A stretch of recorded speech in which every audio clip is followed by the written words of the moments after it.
पिछले वीडियो में मैंने 0 से लेके 90 तक के मान बताया था। कैसे निकाला जाता है, कैसे याद रखा जाता है, मैंने बताया था। आज मैं उसी से आगे मैं शुरू करूंगा। उस पे पहले मैं एक दो क्वेश्चन बताऊंगा कैसे लगाया जाता है। पहला क्वेश्चन मैं एक एग्जांपल के तौर पे लेता हूं। मान लो cos 45 degree to sec 45 degree plus sin 45 degree into cosec 45 degree. तो हम इसका वैल्यू निकालेंगे। अगर हमको पता है इसका कितना वैल्यू होगा, इसका वैल्यू इसका वैल्यू हो जाएगा 1/√2 और इसका वैल्यू जो होगा √2। इसका वैल्यू जो होगा वो होगा 1/√2। इसका वैल्यू होगा √2। तो अगर हम वैल्यू पुट करें 1/√2 इंटू √2 धन 1/√2 इंटू √2। मैंने अलग अलग वैल्यू सबका लिखा है और आपको बताया भी है पिछले वीडियो में कैसे याद किया जाता है, कैसे लाया जाता है। बहुत आसान तरीका बताया और मुझे नहीं लगता इससे आसान तरीका कोई और भी होगा। तो ये √2 से √2, √2 से √2 कट जाएगा तो बचेगा 1 + 1 या 2। ये लेकिन अगर हम दूसरे विधि से इसको सॉल्व करना चाहे तो कैसे करेंगे। ये फर्स्ट विधि रही मेरी। सेकेंड विधि मैं बता रहा हूं। इसमें बहुत इंपॉर्टेंट बात है।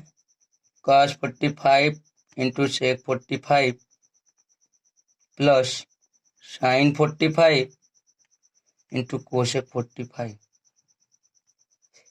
ये मैंने आप लोग को फार्मूला बताया था। sin theta into cosec theta बराबर 1। थीटा की वैल्यू दोनों जगह थीटा थीटा यानी दोनों जगह सेम सेम वैल्यू होगा तब भी ये फार्मूला लगेगा। दूसरा बताया था cos theta into sec theta बराबर 1। तीसरा बताया था tan theta into cot theta बराबर 1। यानी थीटा जो है वो एक बराबर वैल्यू के लिए है, क्योंकि मैं जैसे बता रहा हूँ यानी sin 45 degree into cosec 45 degree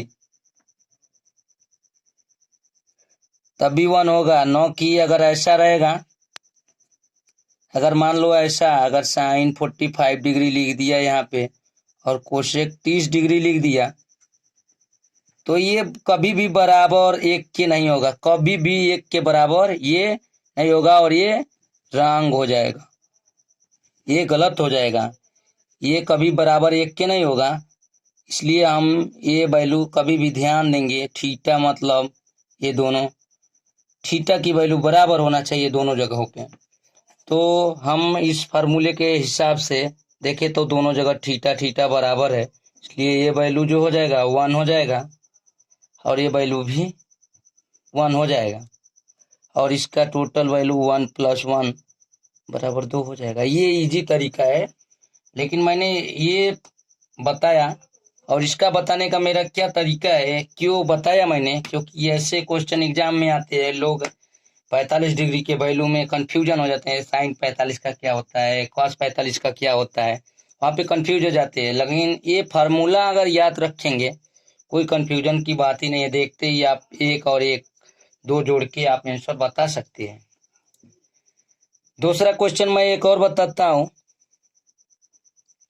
second question बताता हूं। tan 30 degree into cot 45 degree plus sec 30 degree into cosec 30 degree. tan 30 की वैल्यू आपको पता है। यहाँ पे tan काट का ये मैंने पिछला इसीलिए बताया, यहाँ पे एक वैल्यू नहीं आएगा क्योंकि आपको पता है 30 है और 45 है, यानी थीटा बराबर नहीं है। यहाँ पे भी थीटा बराबर बराबर है, लेकिन ये साइन और कॉस का रूल फॉलो नहीं करता है। साइन के साथ कोसेक होना चाहिए, सेक के साथ कॉस होना चाहिए, ऐसा फॉलो नहीं कर रहा है। यानी ये तीनों फार्मूला के लिए है, तो हम यहाँ पे वैल्यू याद करके ही रखना पड़ेगा। तो 1/√3 इंटू इसका वैल्यू होता है काट 45 का 1 होता है धन सेक 30 का क्या वैल्यू होता है। सेक 30 का वैल्यू कितना होता है, जो काश 30 का वैल्यू होता है वो सेक 30 का वैल्यू सेक 30 का वैल्यू होगा। और मैंने कॉस 30 का वैल्यू कितना बताया था, 2/√3। कोसेक 30 का वैल्यू कितना हो जाएगा, कोसेक 30 साइन 30 के अनुक्रमानुपाती यानी 2 हो जाएगा। और ये जो हो जाएगा टोटल 1/√3 प्लस 4/√3, और नीचे √3 का अमल ले ले अगर हम 5/√3, ये आंसर हो जाएगा। ठीक है, आज के लिए इतना ही दोस्तों। अगला वीडियो में मैं बताऊंगा 90 से आगे के मान निकालने के लिए कैसे निकालते हैं, उसके कुछ फार्मूला होते हैं।